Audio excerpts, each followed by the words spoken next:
Conversation. What up, y'all? It's your girl Kelly J, and we are back with another episode of Raw Conversation with your host, Kamelah Thompson. Yes, yes. Welcome back to Raw Conversations. How you doing, KJ? I am great. How are you? You want me to tell you how I'm really doing? Yes.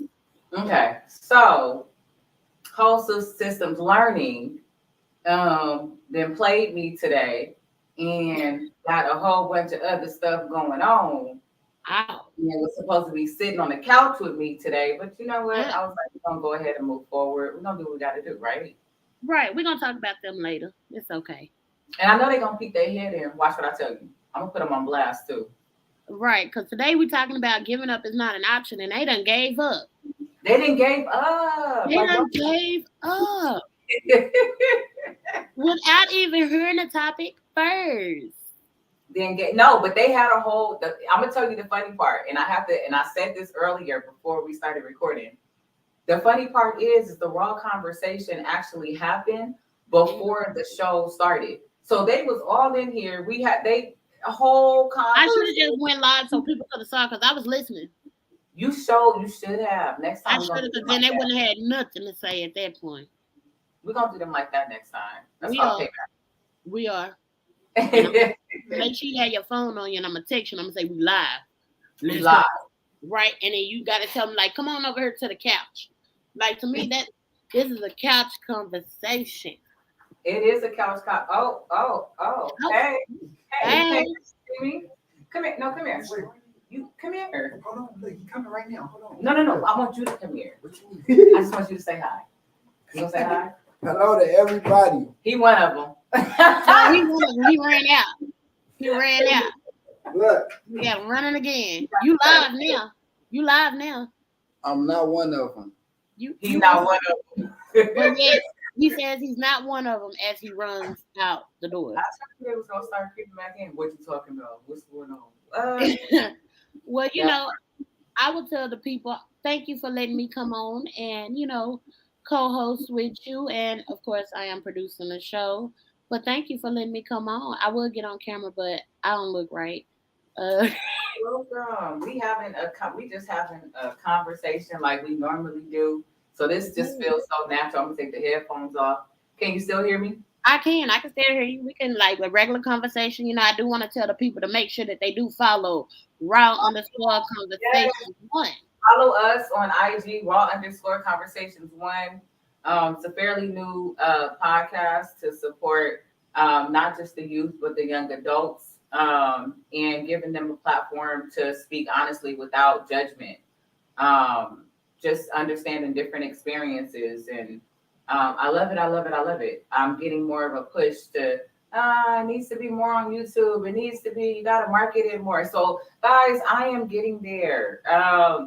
To know me personally is to know that I am not a huge fan of like social media and stuff like that naturally. So that makes it a little difficult, but we are making a lot of things happen. So KJ, follow us.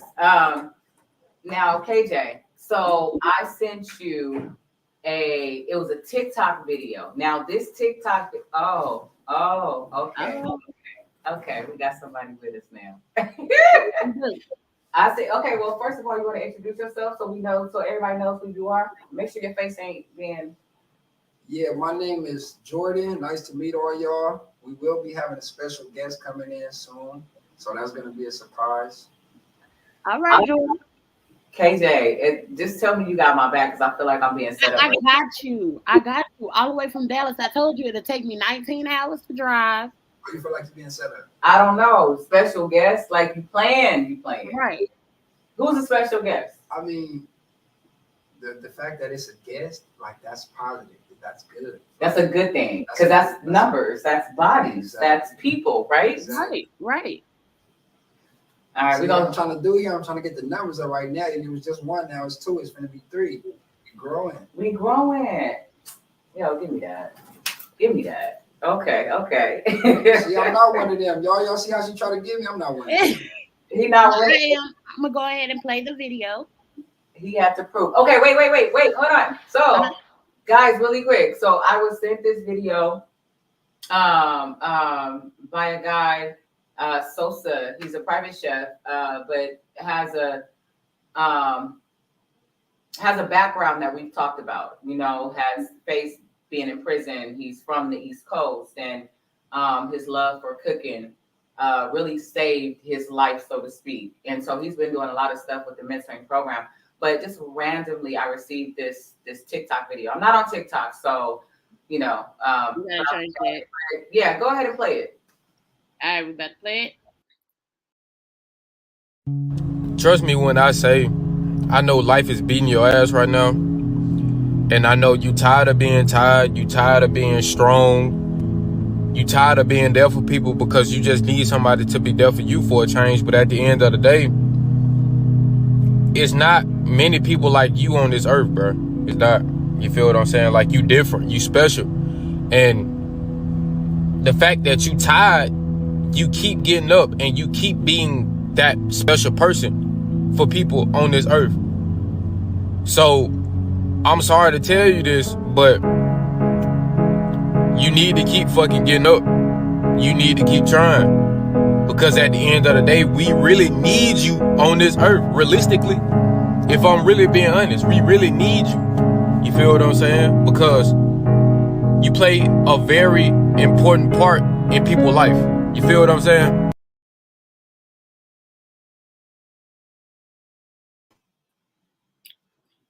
That was the TikTok that was sent. And so I wanted to put it on here. And actually, when I received it, I didn't even listen to the whole thing because I wanted to make sure it was organic, on the show. But this has been a topic of conversation, just talking to like a bunch of people who are in the creative space, who are trying to move to the next level, how difficult it is. A lot of times we don't talk about things like that. Right. But when you have a support team saying, keep pushing, keep going, like, you got a direction, a destiny that you're supposed to meet. Mm-hmm. You know what I'm saying? You got a purpose, like every experience, and this is something that he and I have talked about. Like, you got a story that I can't speak about, Right. because that's your experience. I got a story that you can't speak about because that's my experience. You know what I'm saying? But to keep on every day, one foot in front of the other and moving forward. My advice to that, I would say, like, you have to train your mental to be stronger.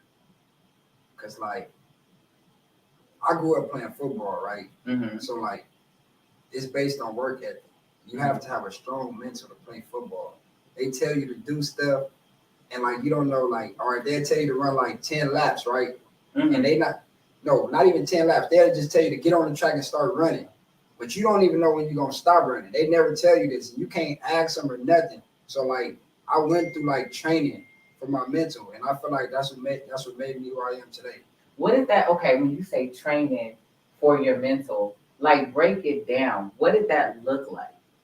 It's kind of was forcing me to do something that I wasn't used to. Like, without questioning, just get up and go. Like, when I was in college, we used to lift weights at 5 a.m. So we used to go to the breakfast, we used to go eat breakfast, and then we'd go straight to the weight room before we even went to school or did anything. So it just practicing that repetitively, it taught me, like, to be stronger. That was I just started getting used to it, and now it just pop up and just be ready. Let's go. What we doing? Mm-hmm. It had me up like that. So, but the first days, of course, I wasn't like that. I used to wake up, eye boogers in my eye. Oh, we gotta go. Was you talking shit? Like, was you mad? Like, was you? Yeah, I mean, like, I'm thinking, like, man, these people crazy. Like, why they got me? Like, you feel me? I ain't even been to school. I ain't did nothing. They want you to just wake up. And then I was at HBCU, Lincoln University. It was okay. Well, let's stop there. Okay. Yeah, okay. I was at HBCU. It was called Lincoln University. Lincoln University. It was in Jefferson City, Missouri. Jefferson City, Missouri. Okay, never been in Missouri. Mm-hmm. That was my first time ever, like, leaving the state, like, for real. That was your first experience. Yeah. How was that? Like, I want to know culture-wise. So you're from Long Beach, right? Yeah. So being from Long Beach, knowing how things work out here, just in Cali, period. And KJ, you're on the show too. You ain't been dismissed, so I want you to chime in. But what was the difference, like culture-wise, like movement-wise? Movement-wise, I would say the energy was different. Like for real. Like when I went out there, like from out here, it's way different. Like the people move different. Like it's barely cars on the road. Like certain stuff is just different. Like if I go to a Jack in the Box late night, you probably see a deer in the drive-through. Like on some that type of stuff. I ain't used to that. Right. And then when you be like going down back streets and stuff, it'd be pitch black. Like pitch black. You can't see nothing. Like that sounds like the South. Yeah. That sounds like being in Texas somewhere, being in Atlanta somewhere. Like yeah, I'm not used to that. So for all that was different to me. And then I really wasn't used to flying. So the first time I had to catch 2 flights. Because Jefferson City, it was in it's in a small area, so I had to take 2 flights. So my mama just dropped me off. I never got on the flight before. Dropped you off at the airport. Just dropped me off and told me to do my thing. I had my little Obama phone. Not the Obama phone. I had the Obama phone. I'm telling you. The Obama joint. And when I went out there, I thought it was gonna be hard, like how I'm gonna have to survive. But when I went out there and I met the team and all that, they fed me, took care of me. Everything was cool though. It was love. See, that's the thing about football. It like brings like brotherhood. Like we all felt like we was family with each other. Right. So I feel like people like that looked out for each other. Yeah, but people that's in school that don't play sports, I feel like school is a whole different world for them because they at school like by themselves. See, us, we got a team. We meet up with the team every day. Like before we do something, we eat together, we lift weights together, we watch videos together. That's your second family. Period. You feel me? So it's like that was just different for me. But you adjusted. Oh, I adjusted, absolutely. I'm always willing to grow. Now let me ask you a question. Now, would you move back there? Like, would you live there? Not at all. Do you feel like you Cali forever, or? I don't feel like I'm Cali forever, but I just know some places ain't for me, and that place is not for me. Yeah. I feel like my energy is a little higher than the state's energy. So it moves it's slower. Kind of like down, dead, and then the police different too. They bounce out, get on the ground, they ready to shoot you fast. Out there. Yeah. Racist and stuff. Oh wow. Is very different. Yeah, no, that's a lot. And then I had an incident when I went to IHOP, and I was with my boy Mike Million. He black and white. But we went to IHOP, and there was like a bunch of white people in the restaurant, right? So we ordering our food, we eating. I look up, everybody stopped, like what they were doing, like froze, like they saw a ghost or something. And they was looking at us. And I told my homie Mike, like, hey, fool, what type of stuff you done brought me around, bro? Right. Like, let's get up out of here, bro. You feel me? Because I wasn't feeling comfortable. That's uncomfortable. I was uncomfortable with that, and I didn't want to spaz on nobody, so I just said, look, let's get up out of here, bro. But I don't like stuff like that. That's a shame that when you think about it, that stuff still exists. Oh yeah, it's like that's great. So I'll tell you, I actually lived in Salt Lake City, Utah. That's where my son was born. Oh, that's dope. At that time, his father was playing ball at University of Utah. Oh, okay. So lived there. He was born there, and I understand what you're saying because it was you know when you walk into a business, or when you're moving around, if people is just looking at you like, why are you here? Like, why are you here? On the real. The hell? Like I should be looking at y'all like that. Like, I'm gonna start looking at y'all like that. Like, it just doesn't make any sense. But when you grow up somewhere like in California, it's like a melting pot.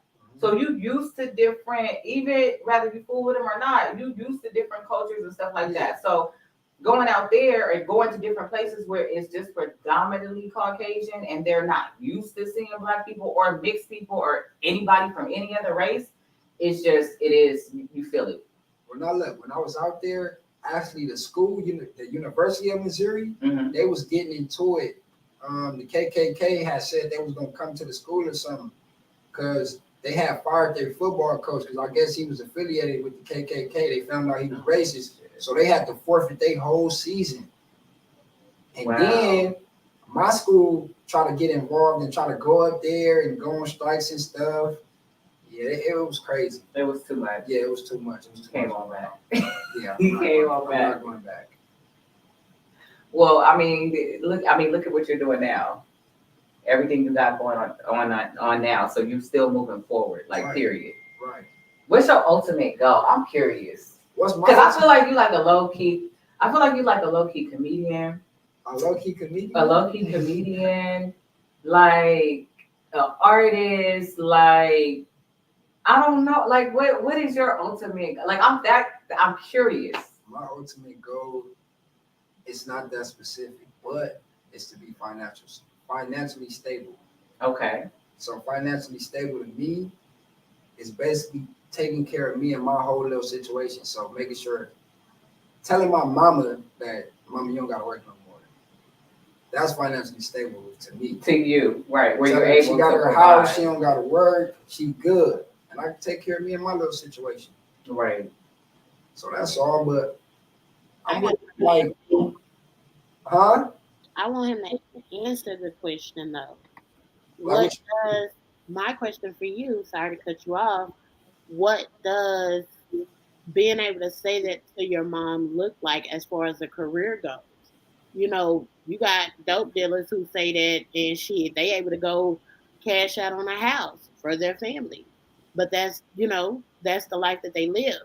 Do you plan to, like she said, are you a rapper? Are like where do you see yourself going? you talking about like as career wise, like Career wise. I don't want to put a box over myself. I feel like I'm capable to do multiple things. I want to be a business owner. I want to open multiple businesses. Okay. I want to learn about real estate. I'm into a Real lot estate. of stuff. I grew up big playing football. So later, like in life, like when I get older, like not now, I want to start my own league. Okay.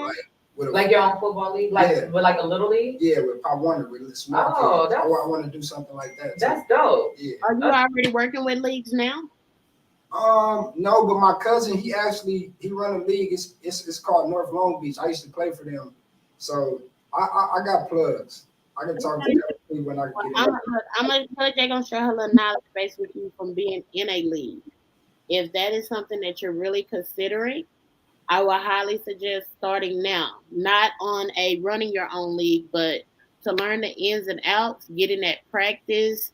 Like I can say, I don't never want to run a league because being in it on the back end I did media with one team and on another team I did cheer coach. That ain't my field.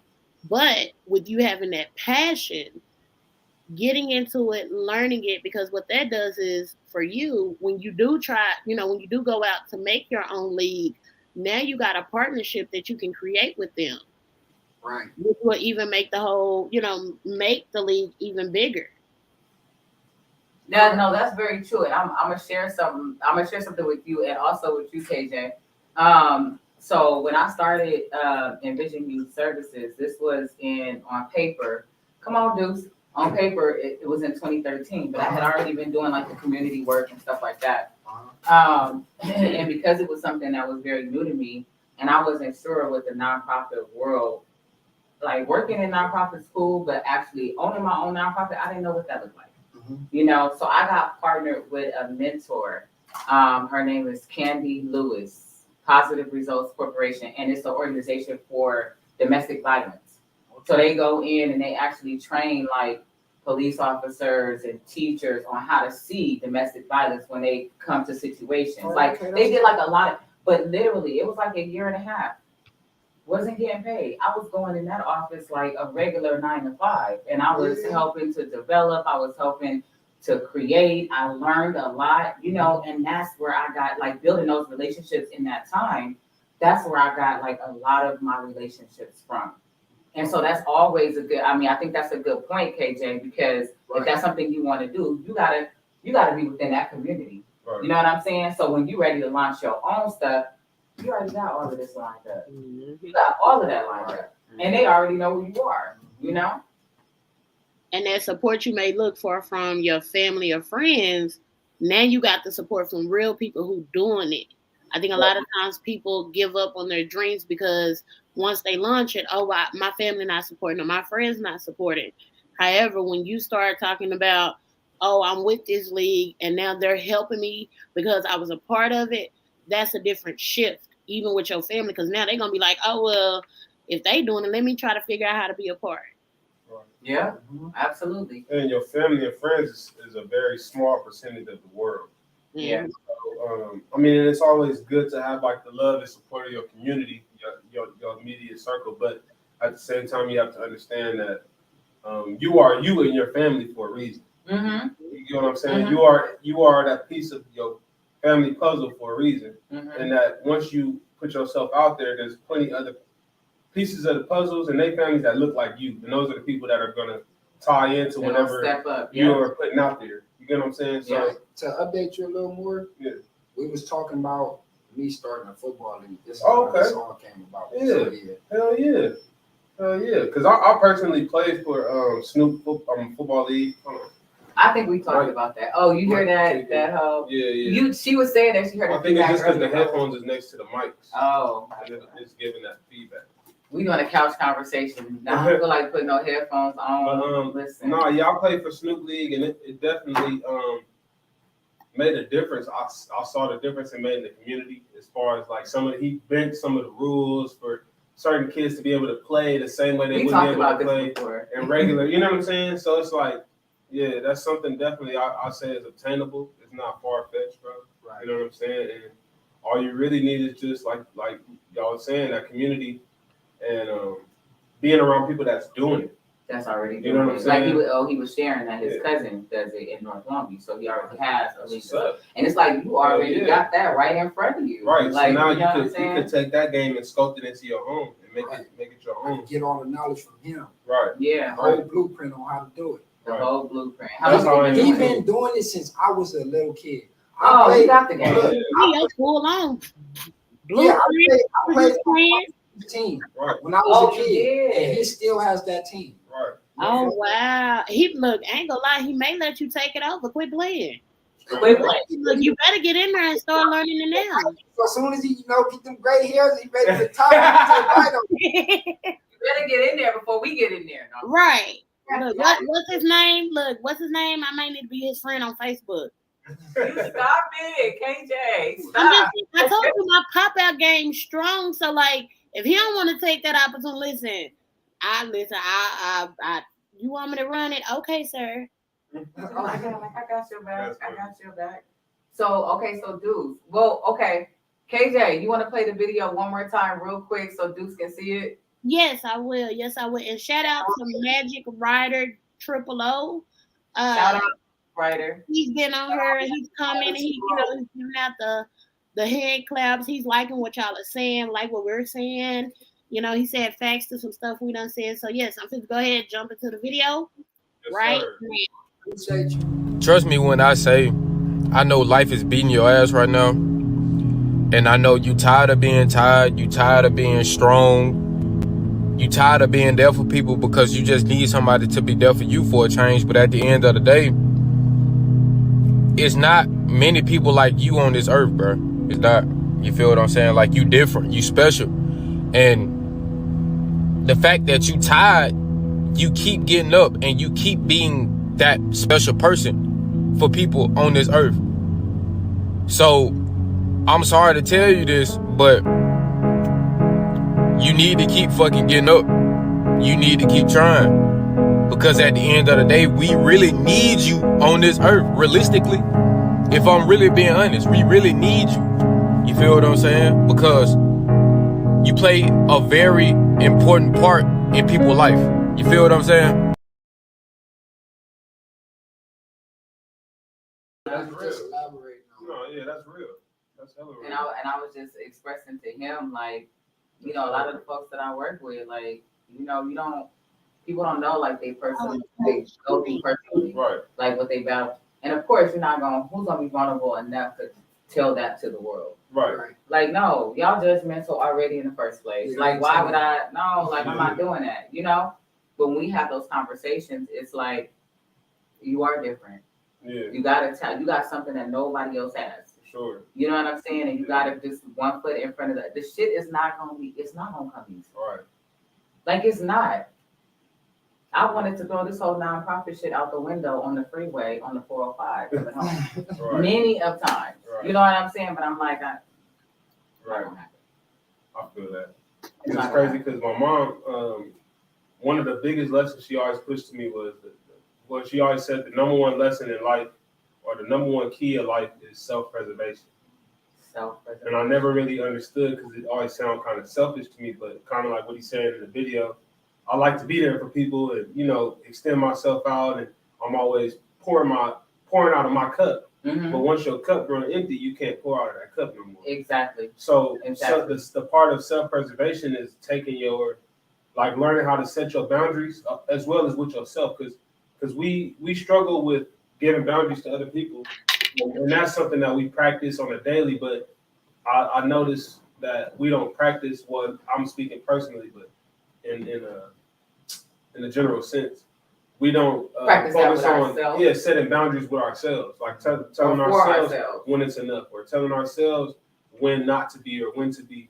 So really honing in on the fact that we are those special people, so that it's more of our responsibility. It's kind of like having a superpower. You got way more responsibility with this power of being a special being. Mm-hmm. So with that responsibility, you must allow yourself to go through whatever emotions or whatever feelings or whatever spiritual awakenings that come to you, but you have to learn how to do it to where you don't put it upon other people, because other people don't have that same gift.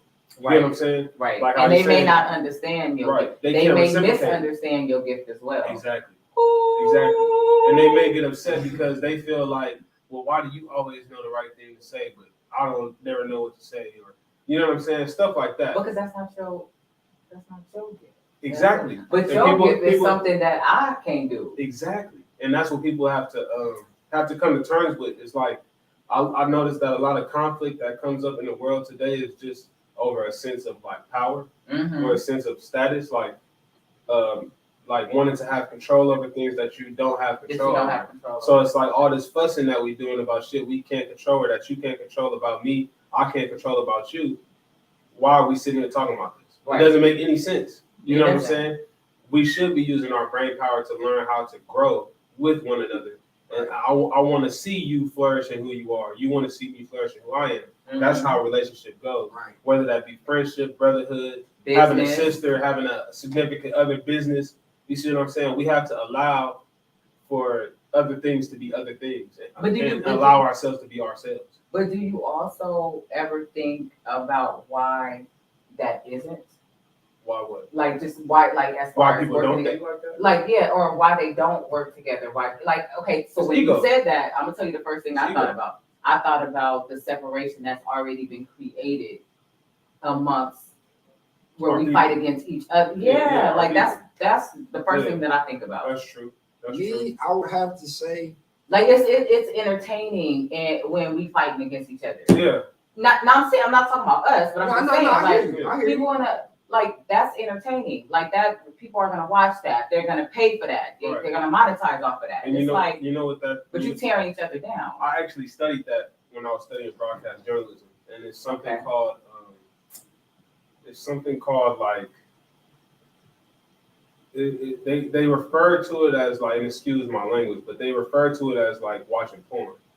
You know how this is raw conversations. Yeah, well, raw conversations. Anyway, when I was studying in school about broadcast journalism, they said that people tend to have the same reaction to violence that they do to porn. There's some sort of satisfaction knowing that you're watching somebody in a worse position than you. There's something satisfying about watching a thriller flick when they stuck on the airplane that's gonna crash, and now you sitting there waiting to see how they're gonna get out of this, what they're gonna do, how is it gonna happen. That is crazy.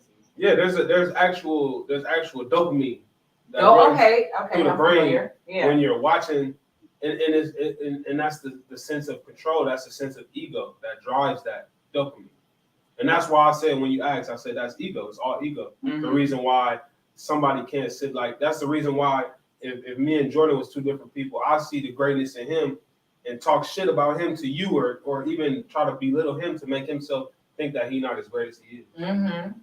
That's a sense of wanting to have control over this, or dominance, or feel like I'm got one up. You see what I'm saying? And like you said, that those type of mentalities have been embedded into our minds.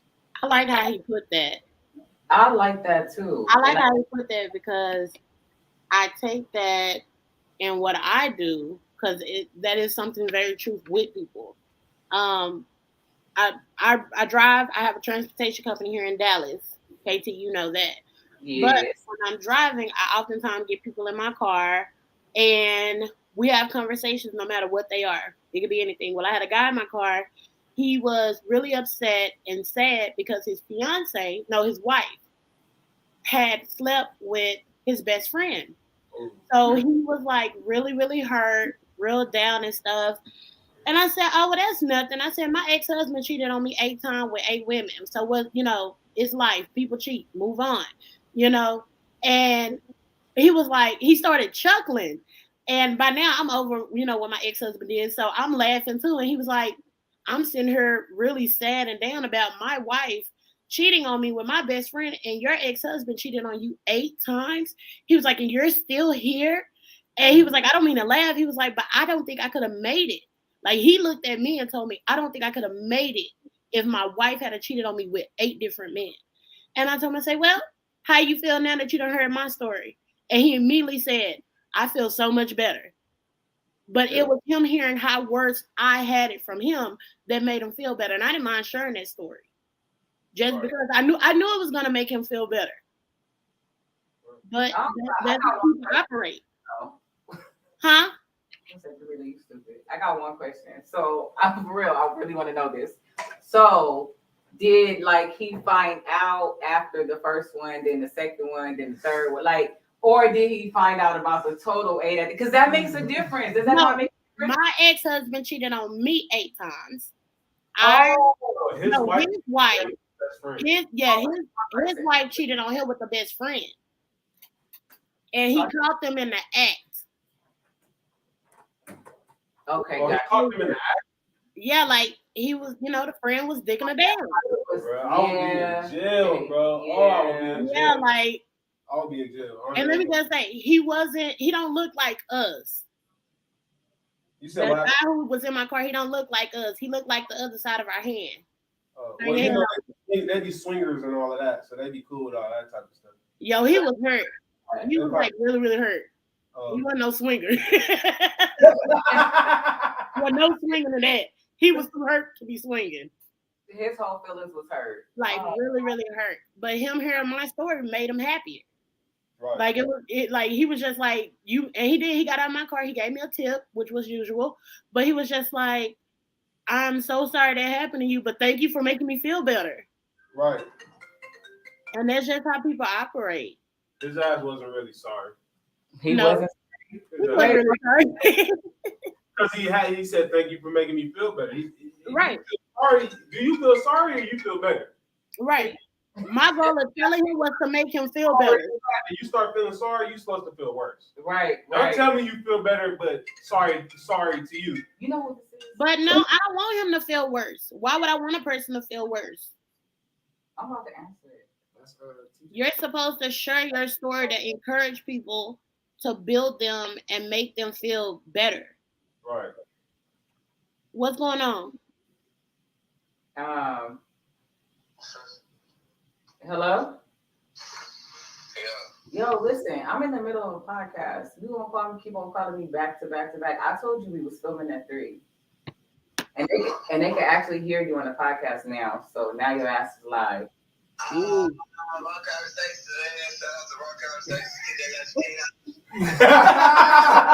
Wrong conversations. Y'all heard it. You ain't here. You heard it.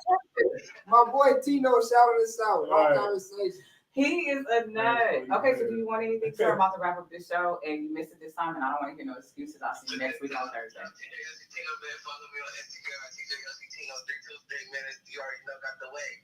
So you're not gonna show up and you're gonna shout your shit out on my show? I'm gonna see you in the parking lot. That's red. Just give me about 10 minutes. Right there. That's red button. Yep. Because I saw you walk out when I pulled up. I'll see you in a minute. Bye. Raw conversations. This is what really happens. Okay. All right. So listen, we about to wrap this show up. We only did this for a couple minutes. Yo, Jordan, you are the MVP. Yes, thank you, Jordan. Let me tell you why he the MVP though, because he was literally in here talking. KJ got on him You're not gonna be on the podcast, but you've been in here talking to her for like 10 minutes. Like you could have already did the show. Like, Right. But I was shocked that he actually came back. So thank you, Jordan. Yeah. Thank you, Deuce. Of course. Always. I actually got to take my statement back. His pull-up game is a little strong. But wait, but do you think it's stronger than yours though? Oh no, can't nobody tap mine. Until you drive 19 hours to California or to Texas, you ain't capping mine. All right. Give me a little bit more time. I'll be ready for you. Shout out to Whole Systems Learning. Thank y'all. And at the end of the day, just continue to push forward with what it is you're supposed to be doing in life. Your dream, your passion, your purpose.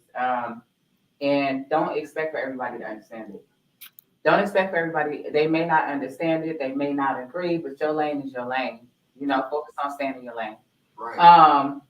And last thing is shout out to I Am Breaking the Chain. So beginning next Thursday, we're going to start off by reading this book, Breaking the Chains, a tool to promote and enhance healthy relationships between adults and children, by Robert L. Daniels. So we'll be reading a chapter of this book every week, and we'll be having like an open discussion. But shout out to I Am Breaking the Chains and the author, Robert Daniels, doing a lot of work in schools over LA County, talking about trauma, giving resources to parents and support. I've been at a lot of these workshops with him on campus and have seen grandmothers who are raising their kids because maybe their daughter passed away or their son was incarcerated or whatever. So they stepped up to pretty much do everything. And some of them are losing control.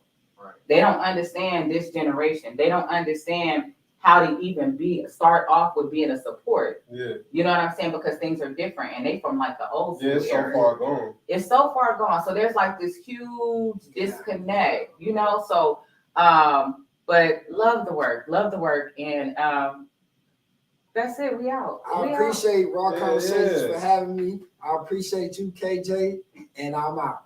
All right. right. You want to shout out anything? I shout out Raw Conversations. That's it. Incognito. Deuce, what about you? Oh man, you know, it's Deuce. You know what I'm saying? We at Whole Systems. Producer. Oh yeah. Artist. You know, engineer extraordinaire.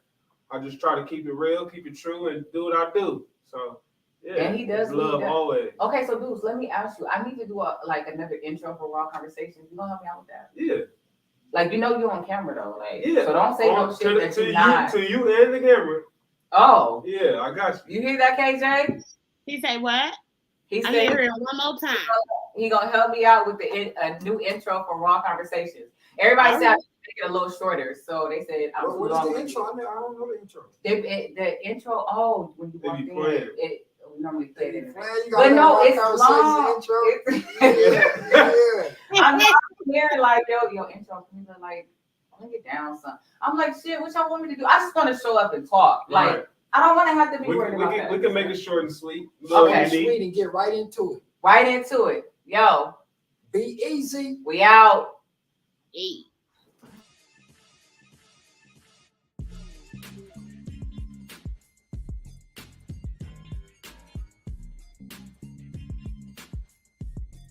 Conversations didn't start off as a show. Raw Conversations was actually a workshop that we were doing in Long Beach